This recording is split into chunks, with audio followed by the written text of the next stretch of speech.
Once crude oil comes out of earth, it cannot be used directly in any way. Crude oil is the term for unprocessed oil. It is also known as petroleum. Crude oil is a fossil fuel, vary in color, from clear to tar black, and in viscosity, from water to almost solid. Crude oils contain hydrocarbons. Hydrocarbons are molecules that contain hydrogen and carbon, and come in various lengths and structures, from straight chains, to branching chains, to rings. It must be refined to make it into usable products. Depending on the type of crude oil, it is treated by refining processes to turn it into many useful end products. Mainly these products are fuels, lubricating oils, waxes, chemicals, plastics and many other products used every day in modern society. The refining process takes place in 3 steps, to change the crude oil into finished products. In this process, the first step is to separate the crude oil into its naturally occurring components. This is known as separation, and is accomplished by applying heat, through a process called distillation. The fractional distillation used to separate hydrocarbons into fractions, with a similar boiling point. Crude oil is supplied to a furnace, before the distillation tower, where crude oil is heated, and vaporized inside the evaporator, and it becomes the crude oil mixture. The vapor and liquid mixture is then fed into the bottom section of the tower.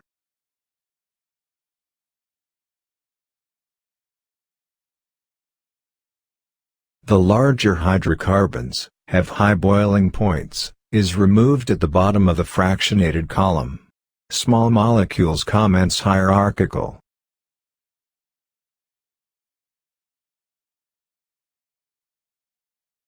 We will now take a look at some of the common fractions, as we move down from the top of the fractionated column. The smallest molecules are between 1 and 4 carbon in length, having such a low boiling points, which is still a gas when it is removed from the very top of the fractionated column. This product is known as refinery gas or bottled gas. Bottled gas because it can be stored in bottles in the high pressure. Bottles of propane or butane during barbecues, heaters in your home, are the examples of the refinery gas fraction.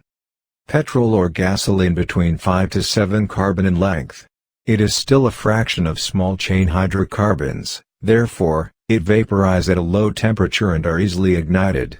This makes it useful as a fuel, in the internal combustion engine of a car or vehicles.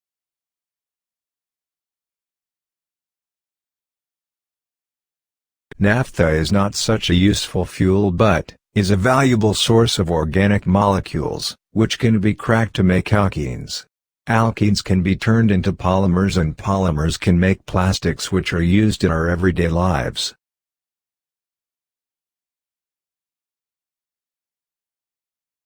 Kerosene has an important use as a fuel for jet engines, in aircraft and even in some rockets. Kerosene is also called paraffin in some parts of the world, and is it common fuel, burned the kerosene lamps used for lighting. Diesel is a common fuel in cars, vans and trucks. It is not as volatile as petrol, and instead of spark ignition, it ignites on the compression.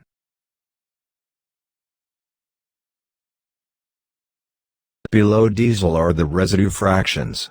Heavy fuel oil is the fuel used in the power stations and ships. Lubricating oil which sticks to surfaces, reduces friction and protects from rusts. Finally, waxes which along with the oils, can be used for polishing surfaces. The very bottom fraction is bitumen, a thick, black, and this fuel used on roads, either as the surface finish or combined with stone chippings, to create solid resistant material. It can also be used to cover roofs, due to its waterproofing properties. All these fractions are separated from the crude oil mixture. Trying to explain the importance of crude oil by consider these facts. There are estimated to be over 1 billion cars in the world, of which many will be using petroleum as the fuel. There are many million flights each year, each burning kerosene fuel. not forgetting the massive plastic that is made and used each day, the products and their packaging. Even the bitumen used to surface and resurface roads around the world. As you can see, crude oil contains many useful products that just need to be separated from the crude oil mixture.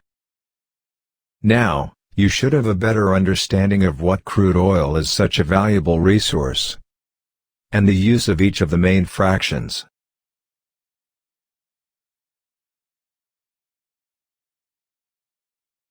The fractional distillation used to separate hydrocarbons into fractions, with a similar boiling point.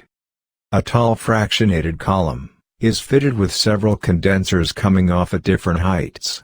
The column is hot at the bottom, and cool at the top. Mixtures with high boiling points condensed at the bottom, and mixtures with lower boiling points condensed on the way to the top. Crude oil is, at the present time, the source of most fuel oils for marine use. Even though the synthetic fuels are being developed, but will probably be too expensive for ship propulsion, the various refined products of crude oil seem likely to remain as the major forms of marine fuel. Classification of the petroleum fractions.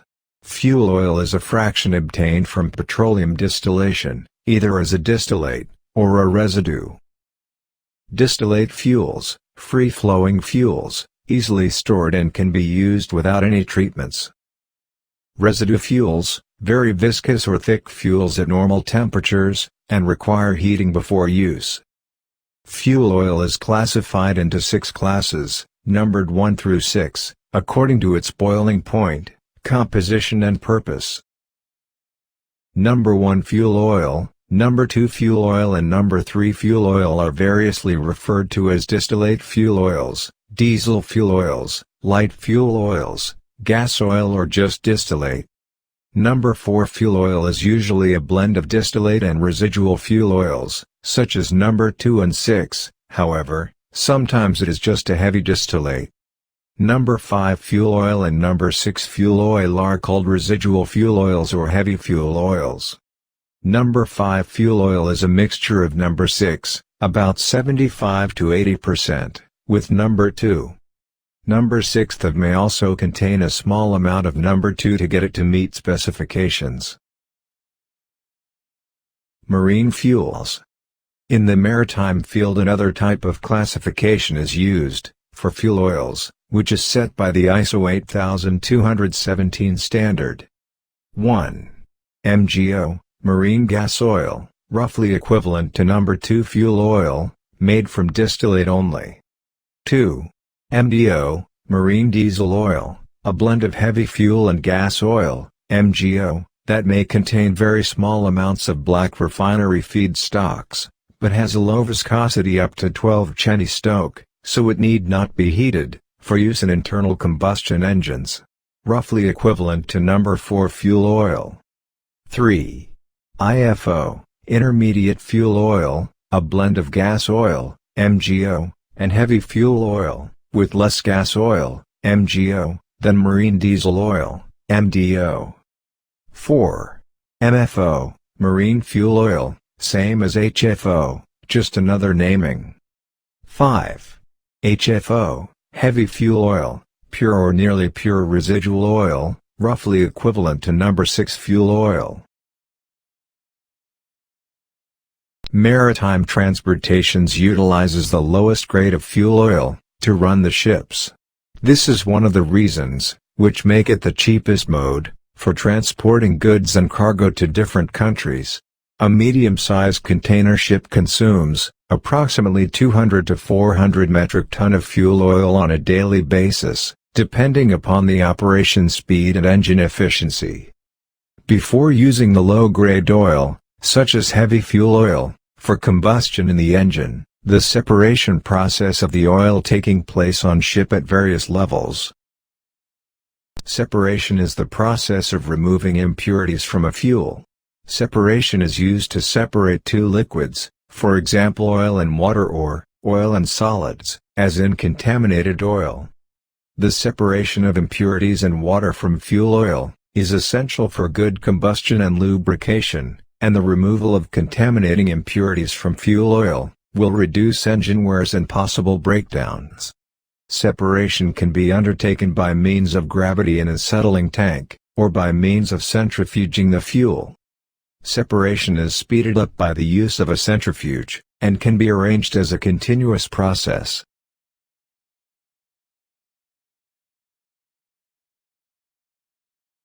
A centrifuge consists of an electric motor as a prime mover, drive to a vertical shaft, either by gear or using a belt drive. On the top of it, is mounted the bowl assembly. The untreated oil is admitted into the center of the bowl, which is rotated at high speed and passes up through a stack of discs. The centrifugal force developed by the motor exerts a force on all particles in the fuel. The heavy particles like solids and water are thrown to the periphery of the bowl, from where they are separated. The clean oil rises up, due to the push of untreated oil flow entering the centrifuge. On top of the disc stack neck, forms a chamber where the centripetal pump or pairing disc delivered the clean oil out of the bowl.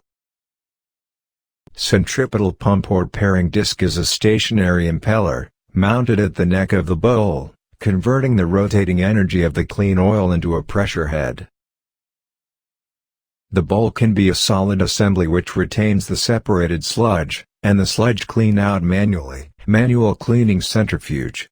Or the bowl can be arranged so that the upper and lower parts separate, and the sludge can be discharged while the centrifuge is operating, self-cleaning centrifuge.